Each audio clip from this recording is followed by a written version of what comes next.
Assalamualaikum warahmatullahi wabarakatuh. Perkenalkan kami dari kelompok 3. Kami akan mempresentasikan salah satu materi dari mata kuliah perkembangan peserta didik.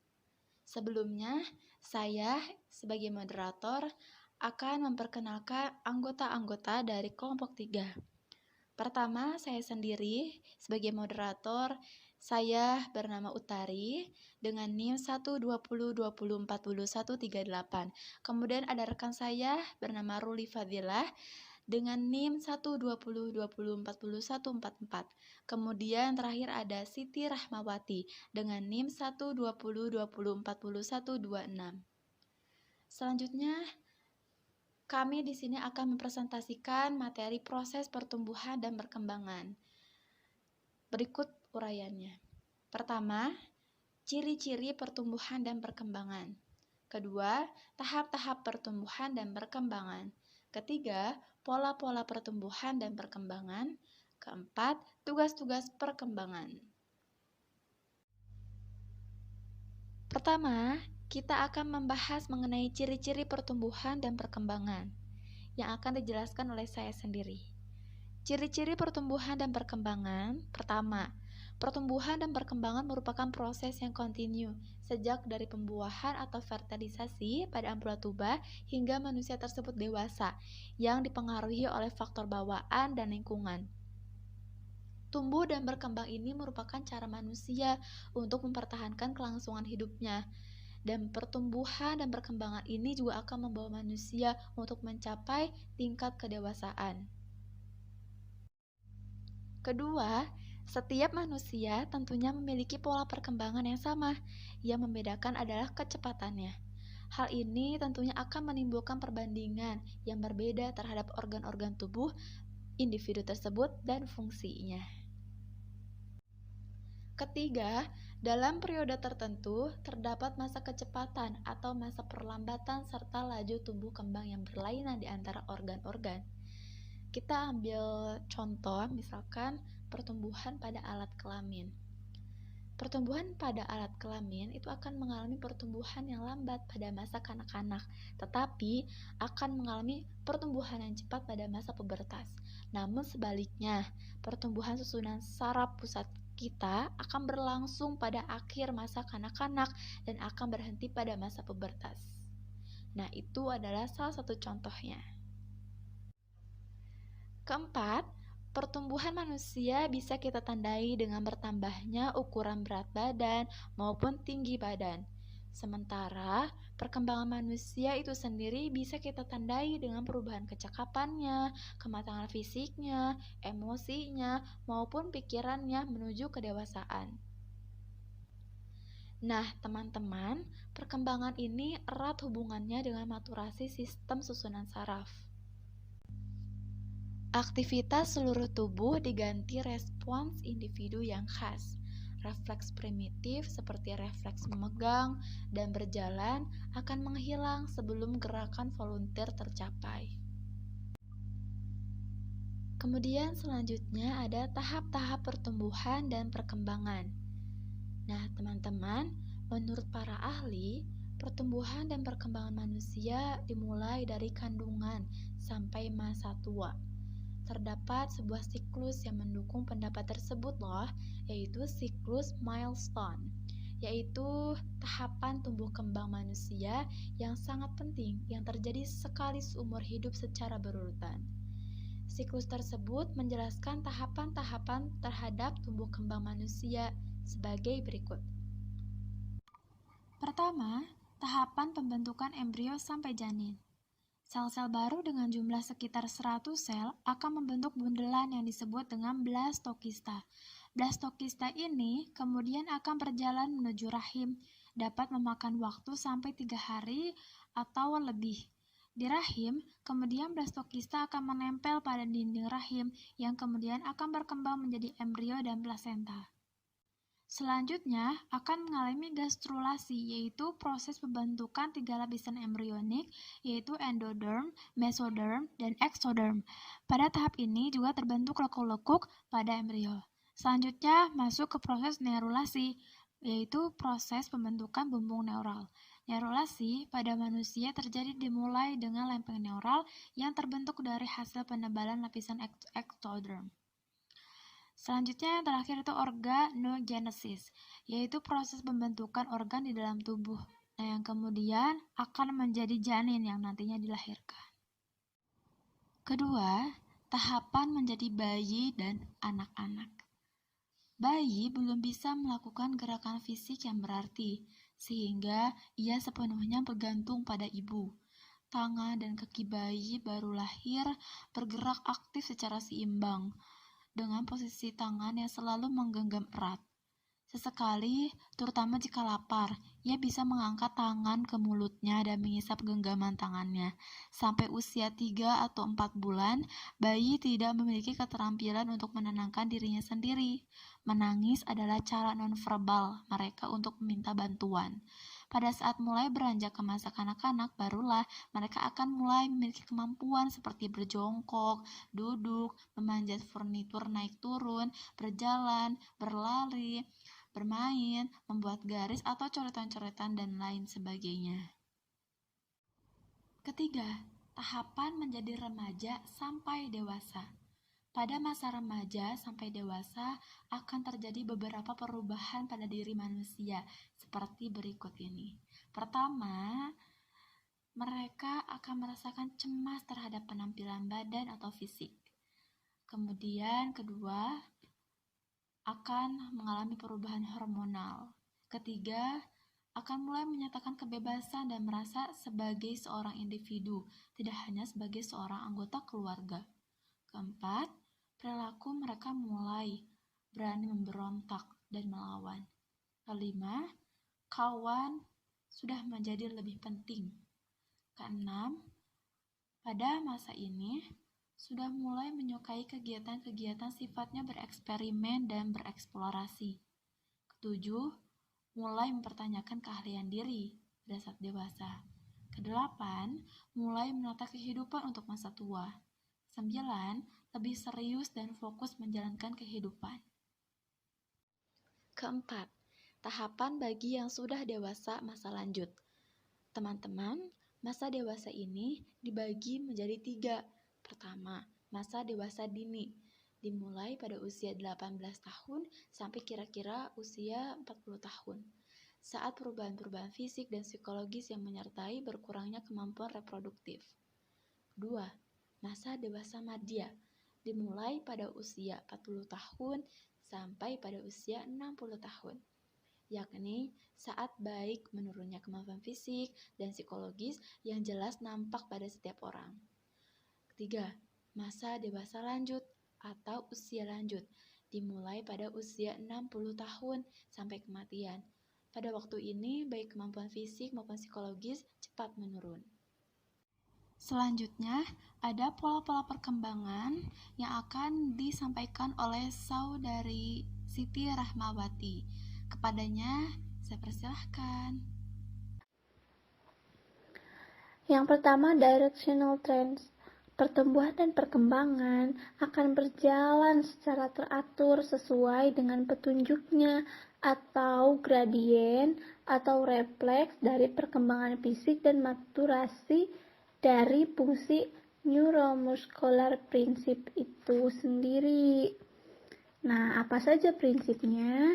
Prinsip-prinsip itu meliputi yang pertama, cephalocendal atau head to nail, dari arah kepala ke kaki.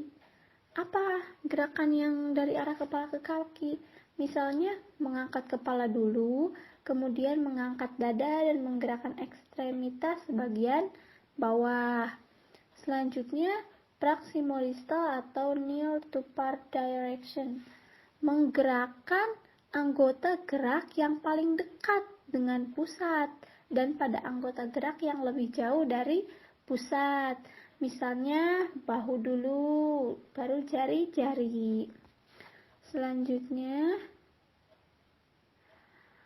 mass to specific atau simple to complex, yaitu menggerakkan daerah yang lebih sederhana dulu, baru kemudian daerah yang lebih kompleks. Contohnya apa? Contohnya mengangkat bahu dulu, baru dapat menggerakkan jari-jari yang lebih sulit, atau melambaikan tangan. Setelah melambaikan tangan, baru bisa memainkan jarinya. Nah, prinsip-prinsip itu berjalan sejalan dan tidak dipengaruhi materi dan sebagainya. Tetapi kalau masalah cepat dan lambatnya itu dapat dipengaruhi. Selanjutnya, sequential trends. Semua dimensi tumbuh kembang dapat diketahui sehingga sekuens dari tumbuh kembang tersebut dapat diprediksi. Kenapa? Karena hal ini berjalan secara teratur dan kontinu. Semua anak yang normal akan melalui setiap fase ini. Setiap fase itu dibangun oleh fase-fase sebelumnya. Misalnya tengkurap dulu baru bisa merangkak, berdiri dulu baru bisa berjalan. Ya, selanjutnya sensitive period. Ada waktu terbatas selama proses tumbuh kembang anak berinteraksi, terutama dengan lingkungan yang ada, kejadian yang spesifik. Nah, sensitive periode itu terbagi ke dalam masa-masa. Masa-masa tersebut yang pertama ada masa kritis. Masa kritis yaitu masa yang apabila tidak dirangsang atau berkembang, maka hal ini tidak akan dapat digantikan pada masa berikutnya. Jadi sudah tidak bisa diubah lagi, sudah tidak bisa digantikan oleh apapun itu. Yang kedua, masa sensitif. Masa sensitif ini mengarah pada perkembangan dan mikroorganisme. Misalnya, pada perkembangan otak, ibunya menderita flu, maka kemungkinan si anak tersebut akan hidrosefalus atau ansefalitis. Nah, selanjutnya masa optimal. Masa ini diberikan rangsangan optimal. Supaya apa? Supaya mencapai puncaknya. Contohnya, seorang anak usia 3 tahun saat perkembangan otak dirangsang dengan bacaan-bacaan atau diberikan asupan gizi yang tinggi, maka anak tersebut dapat mencapai tahap perkembangan yang optimal. Nah, perkembangan ini berjalan secara pasti dan tepat, tetapi perkembangan ini tidak sama untuk setiap anaknya. Misalnya, ada yang lebih dulu bicara baru jalan, atau ada yang jalan dulu baru bicara. Ada yang badannya lebih dulu berkembang, kemudian subsistemnya, ataupun sebaliknya, dan banyak lagi contoh-contoh lainnya. Di sini saya akan menjelaskan tentang pola-pola perkembangan. Pola-pola perkembangan terbagi menjadi 2 bagian. Yang pertama pola perkembangan afektif dan yang kedua pola perkembangan kognitif. Apa itu pola perkembangan afektif? Afektif menurut Kamus Besar Bahasa Indonesia berarti berkenaan dengan rasa takut atau cinta, mempengaruhi keadaan, perasaan dan emosi, mempunyai gaya atau makna yang menunjukkan perasaan individu. Sehingga bisa disimpulkan bahwa perkembangan afektif itu perkembangan yang berhubungan dengan perasaan dan emosional individu. Menurut pandangan Erik Erikson, perkembangan afektif adalah suatu pola yang menjadi dasar dalam proses perkembangan manusia. Erik Erikson memberikan gambaran tentang pola afektif tersebut. Yuk, mari kita simak. 1. Kepercayaan dan kenyamanan. Perasaan ini terjadi pada anak usia 1 tahun ke bawah. Dapat kita amati jika seorang anak diperlakukan dengan baik, penuh kasih sayang, maka akan tumbuh perasaan dalam dirinya bahwa ia berada di tempat aman dan nyaman. Kenapa bisa terjadi demikian? Karena pada masa ini, pada usia 1 tahun ke bawah ini, perlakuan yang ia terima akan mempengaruhi tingkat kepercayaan dan kenyamanan dirinya pada masa berikutnya.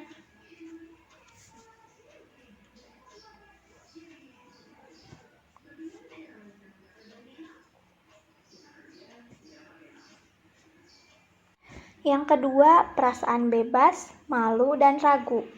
Perasaan ini akan muncul pada seorang anak rentang usia 1-3 tahun.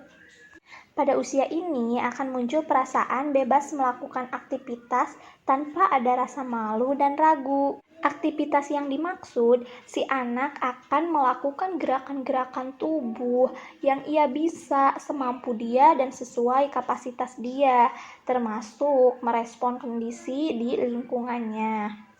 Pada usia ini, si anak harus dibiarkan aktif, tidak boleh dicela, tidak boleh dilarang, karena agar tidak muncul perasaan tertekan dan kurang percaya diri dalam diri si anak tersebut. Biarkan saja si anak melakukan gerakan-gerakan yang aktif, yang ia bisa. Biarkan si anak terus bergerak aktif. Karena anak yang sukses pada tahapan ini akan dapat menjaga keseimbangan antara rasa malu dan ragu dengan rasa bebas.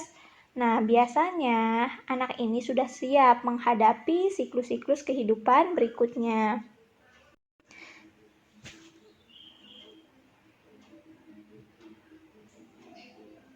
Selanjutnya, inisiatif dan kesalahan. Ini terjadi pada masa anak berusia 3-5 tahun.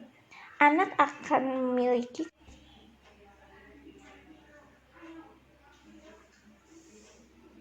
Selanjutnya adalah perasaan inisiatif dan kesalahan.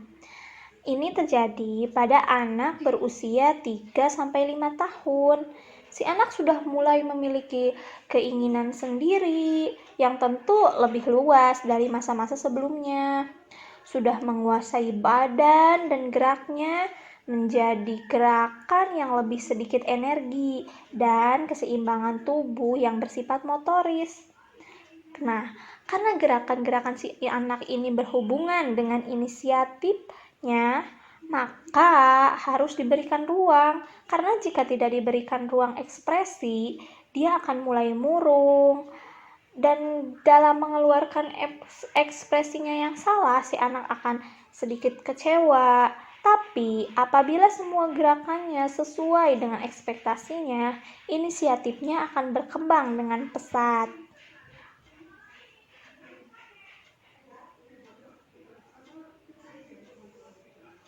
Selanjutnya, rasa ingin membuat dan rasa tidak mampu. Pada anak usia 6-11 tahun, sudah mulai ingin membuat sesuatu. Sudah ingin mulai menciptakan sesuatu, melakukan sesuatu karya.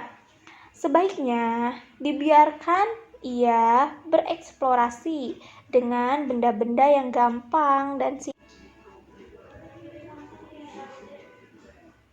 Selanjutnya adalah rasa ingin membuat dan rasa tidak mampu. Ini akan terjadi pada anak usia 6-11 tahun. Nah, pada masa ini, si anak harus dibiarkan untuk melakukan suatu karya. Misalnya dengan barang-barang yang mulai dari yang gampang, simple. Nah, dan jika sudah berhasil, anak itu sudah menghasilkan, maka hasilnya harus kita beri apresiasi, baik itu diberikan pujian, baik itu hadiah atau semacamnya. Agar apa? Supaya si anak merasa termotivasi dan rasa ingin menghasilkan sesuatunya itu terus meningkat dan dapat dikembangkan. Namun, jika sebaliknya, sesuatu yang ia hasilkan tidak diapresiasi, sehingga ia merasa tidak puas dengan hasilnya, dikhawatirkan dapat menimbulkan rasa inferiority atau rasa tidak mampu. Selanjutnya, identitas diri dan kebingungan. Anak pada usia 12-18 tahun secara fisik dan mental sudah terlihat lebih matang dibandingkan masa-masa sebelumnya, dan tentu sudah mempunyai perasaan, pemikiran, pandangan tentang lingkungan di sekitarnya. Nah, pada usia ini, anak mulai dapat berpikir tentang posisi dirinya dari orang lain, tentunya baik itu keluarganya atau masyarakatnya, yang dapat diperbandingkannya dengan apa yang dialaminya sendiri. Selanjutnya, keakraban dan keterpencilan. Seorang anak pada usia 19 sampai 25 tahun biasanya sudah mengenal yang namanya pergaulan yang tentu lebih besar dan kompleks dengan teman-temannya. Sehingga dengan pergaulan inilah muncul keakraban di antara seorang anak dengan temannya. Namun, jika tidak merasa cocok dan sudah mulai muncul masalah-masalah sehingga tidak berhasil dalam menjalin keakraban, biasanya akan muncul rasa kesepian, perasaan dikucilkan, dan lebih memilih menyendiri. Nah, selanjutnya generasi berikut dan internalisasi diri. Pada usia 25-40 tahun, seseorang tidak lagi hanya berpikir individualis dengan orientasi yang pendek, tetapi pada masa ini dia sudah berpikir tentang bagaimana kehidupan berikutnya. Dengan mempunyai pemikiran seperti itu, dia akan berusaha untuk menemukan jati diri dan berpikir jauh ke depan ke masa yang akan datang. Selanjutnya, integritas dan putus asa. Nah, ketika memasuki usia 45 ke atas atau lansia, biasanya pola pikir seorang individu ini bernuansa refleksi atas perjalanan dan pengalaman hidupnya ke belakang.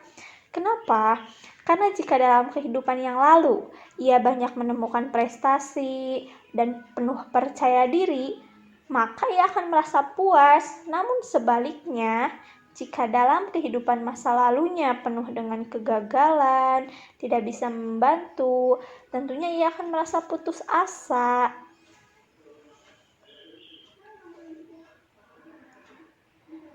Nah, yang kedua, pola perkembangan kognitif. Apa itu pola perkembangan kognitif? Istilah kognitif berasal dari kata cognition yang berarti knowing atau mengetahui, yang dalam arti luas berarti perolehan, penataan, dan penggunaan pengetahuan. Nah, secara sederhana dapat dipahami bahwa kemampuan kognitif adalah kemampuan yang dimiliki anak untuk berpikir lebih kompleks serta kemampuan penalaran dan pemecahan masalah. Menurut Piaget, sebuah perkembangan anak yang bersifat kognitif akan terjadi secara teratur dan berurutan mengikuti perkembangan umurnya. Urutan perkembangan yang dimaksud oleh Piaget, yang pertama ada sensor motorik. Ini terjadi usia 0-12 tahun. Nah, pada masa ini lebih banyak didominasi oleh pergerakan otot yang dihasilkan dari tangkapan layar panca inderanya, tentu terhadap kondisi di sekelilingnya. Yang kedua, praoperasional. Pola pergerakan otot pada tahap ini didominasi oleh hasil keputusan yang intuitif, belum berdasarkan analisis rasional. Ini terjadi pada anak usia 2-7 tahun. Selanjutnya, operasional konkret.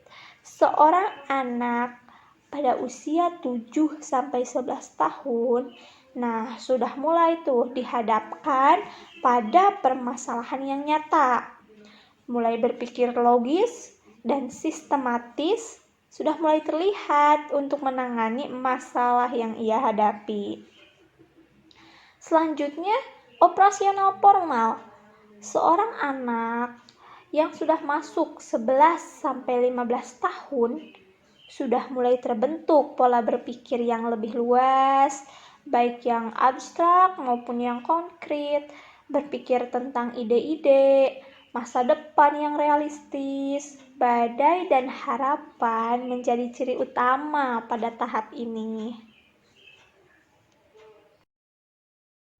Selanjutnya, ada tugas-tugas perkembangan yang akan disampaikan oleh Ruli Fadilah. Kepadanya, saya persilahkan. Tugas-tugas perkembangan. Tugas-tugas perkembangan yang dimaksud dalam pembahasan ini yakni sebuah tahapan yang harus dilalui untuk mempermudah jalan menuju proses kehidupan berikutnya berdasarkan perilaku umum yang dapat ditemukan pada seorang individu. Secara umum, tugas perkembangan dikategorikan terhadap beberapa masa, yaitu 1. Tugas perkembangan masa anak-anak. Pada masa ini, perkembangan didominasi oleh kondisi yang bersifat mendasar, seperti belajar gerak tubuh, makan, komunikasi dengan saudara keluarga, saudara, dan lingkungan terdekatnya. 2. Perkembangan masa anak. Perkembangan pada masa ini lebih terlihat pada proses mempelajari keterampilan fisik sebagai organisme yang sedang tumbuh. Juga secara sosial terdekat dengan teman sebaya, dan perkembangan intelektual seperti membaca, menulis, dan berhitung. 3. Tugas perkembangan masa remaja. Realitas seksual yang dipengaruhi oleh perbedaan jenis kelamin mendominasi perkembangan pada masa ini. Menyadari peranan sosial sensual jenis kelamin menggunakan badan secara efektif. Berpikir untuk melepaskan ketergantungan dari orang tua, kebebasan ekonomi, dan pemilihan jalan untuk masa depan. 4. Tugas perkembangan masa dewasa awal. Ciri dalam tahap ini adalah kemampuan menjalani proses kehidupan yang lebih nyata seperti membangun rumah tangga, memulai sebuah pekerjaan, membimbing dan merawat anak, dan menjadi bagian dari komunitas sosial di masyarakat. 5. Tugas perkembangan masa setengah baya.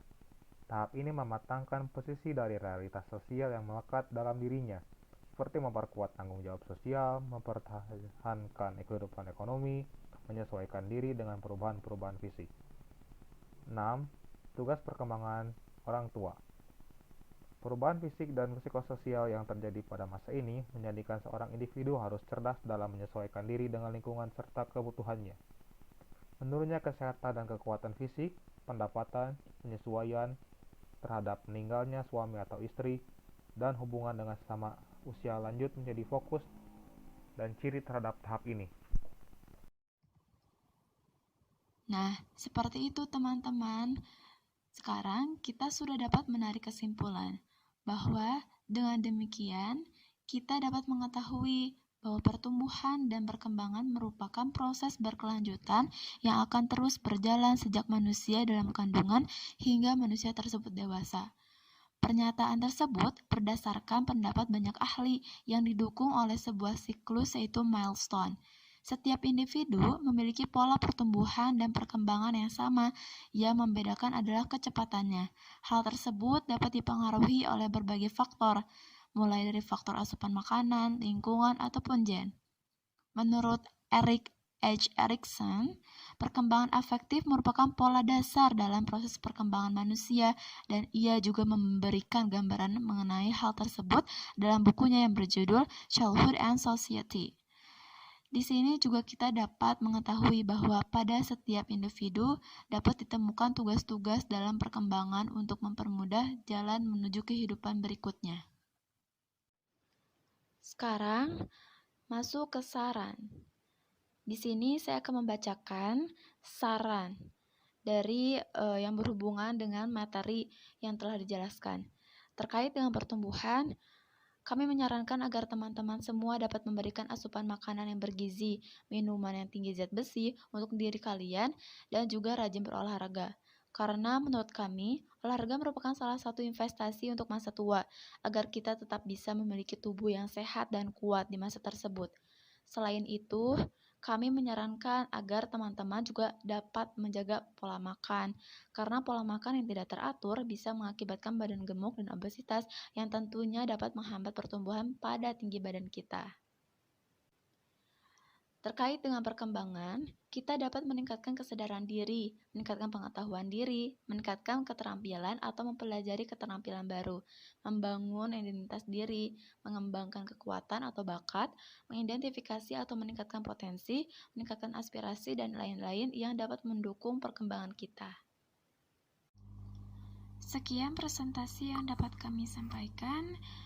Mohon maaf bila ada banyak kesalahan baik dari segi pengetikan maupun dari segi pemaparan, karena kami masih sama-sama belajar. Dan wassalamualaikum warahmatullahi wabarakatuh.